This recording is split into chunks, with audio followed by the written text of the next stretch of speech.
Hello everyone, તો આજે આપણે બનાવવાના છે મુઠિયા ઢોકળા. હું તો ગામડે જ છું હજી. મુઠિયા ઢોકળા બનાવવાની તૈયારી થાય, રસિયા મુઠિયા ઢોકળા બનાવવાના.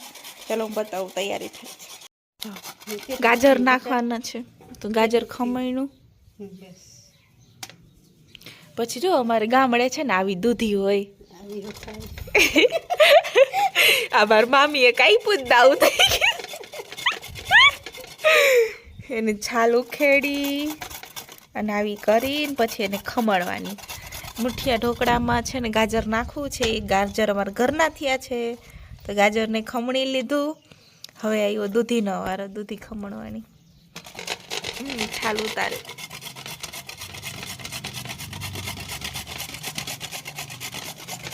આજ માછલી જેવું થઈ ગયું. અને અહીંયા અમે ચણા ખાધા.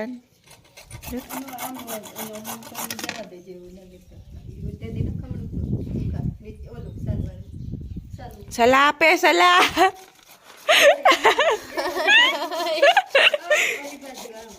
આમ આમાં હા જો આમ હા એમ ખમણવાનું. આ તો તારે જ બનાવવાના છે એટલે તારે જ કરવાનું. વાંધો નહીં ને તો જતા અમાર ગામડું. અમારી નાનીમાં ખબર નહીં ના ડુંગળી હમી કરે છે. મેં ધાણાનું ઉભડું કર્યું છે. આ દેશી અહીંયા રસોઈ બનાવવાની મજા જ કંઈક અલગ છે. એવું તો હજી ખમણાય જ છે. ત્યાં સુધી મારા મામી છે ને લસણ ને મરચું ખાંડે છે. એમાં લસણ નાખવાનું. અમારે તો લસણ ઘરનું છે, મરચાઈ ઘરના છે. એ માખી બહુ હોય હો ગામડામાં, નહીં હોય ને? પાછી તો હાઈ પાડે છે. પછી આ ધાણા ઘરના જ છે. આમ જતા આ તો છોકરીના હાથ હોય એવા લાગતું નથી. કેવા થઈ ગયા ઓલું ઉપાડીને ધાણા ઉપાડી. ધાણા એમાં જ નાખી દેવાના ખાંડવામાં. ખંડાઈ જાય ખાવામાં પછી એમ જ કર્યું હતું. એવું હતું. હાલો કઈ નહીં, નાખી દો ખાંડવા. બે ખારું ઉતારવાનો ચાલુ કરી. ખારું ઉતારે કોકડો જેનું મન ગુસ્સો આવતો હોય ને નામ લઈને ખાંડવાનું, એટલે જલ્દી ખંડાઈ જાય. પછી મને મન થયું ખારું ઉતારવાનું, તો મેં ચાલુ કર્યું ખાંડવાનું. આવી મસ્ત રીતને ખાંડી નાખવાનું. અને લોટ બાંધવાનો છે. એમાં લોટમાં આપણે મરચું ને લસણ ખાંડ્યું હતું ને એ નાખ્યું. પછી બાજરાનો લોટ નાખ્યો, ચણાનો લોટ નાખ્યો, ચોખાનો લોટ નાખ્યો, થોડોક એવો રવો નાખ્યો અને થોડાક પૌવા નાખ્યા. અને બપોરે ભાત બનાવ્યા હતા તો એ વૈધા હતા ને ભાત નાખી દીધા. અને પછી ચટણી પાવડર, હળદર પાવડર, ધાણા જીરું પાવડર, થોડીક હિંગ, સ્વાદ પ્રમાણે મીઠું, બધું નાખ્યું. અને આ ગાજર અને દૂધી ખમણ્યા ને એ નાખવાની. એનો પછી લોટ બાંધવાનો.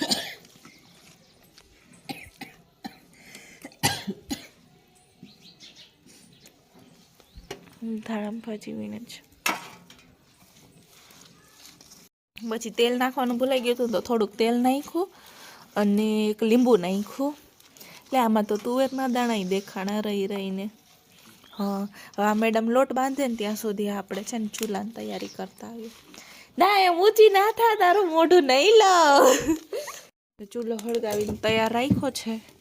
પહેલાં તો પાણીનો વઘાર કરવાનો. પહેલાં છે ને પાણીનો વઘાર કરવાનો છે કે રસાવાળા મુઠિયા ઢોકળા બનાવવાના ને એટલે. હલો, સૌથી પહેલાં તો તેલ,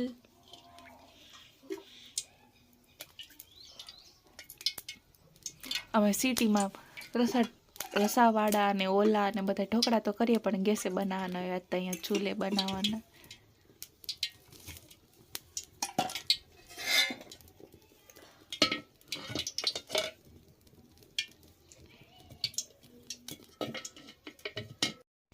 તેલ આવી જાય ને એટલે રાઈ નાખી દેવાની.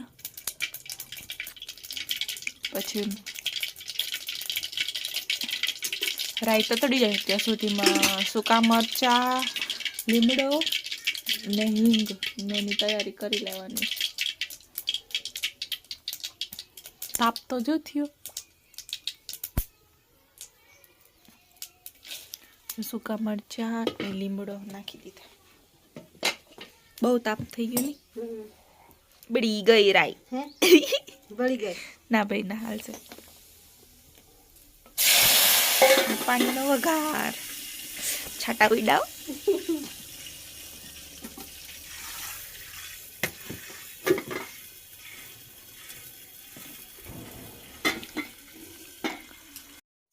હવે જે પ્રમાણે રસો કરવો હોય ને એ પ્રમાણે પાણી નાખવાનું. આમાં તો વધારે જ રસાવાળા ઢોકળા બનાવવા હતા ને એટલે વધારે પાણી નાખ્યું છે. જો આવી રીતના અડધી તપેલી તો ભરી દીધી જોઈએ જ, કેમ કે રસાવાળામાં તો. અને બેનને લોટ બંધાઈ ગયો, મુઠિયા બનાવે છે. પાણીમાં છે ને સ્વાદ પ્રમાણે થોડુંક મીઠું નાખવાનું, થોડુંક ચટણી નાખવાની, થોડીક હળદર નાખવાની. અને ગળપણ કોઈ ખાતું હોય તો થોડુંક એવું ખાંડ નાખવાની. હા, પાણી ઉકળી જાય ને એટલે છે ને આ બનાવેલા મુઠિયા ઢોકળા નાખી દેવાના.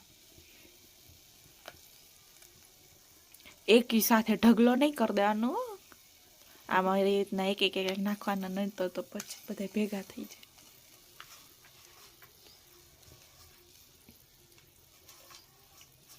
પછી છે ને ડીશ ઢાંકીને ડીશની ઉપર આ પાણી નાખીને આવી રીતે ચડવા મૂકી દેવાના. તૈયાર છે આપણા રસિયા મુઠિયા ઢોકળા.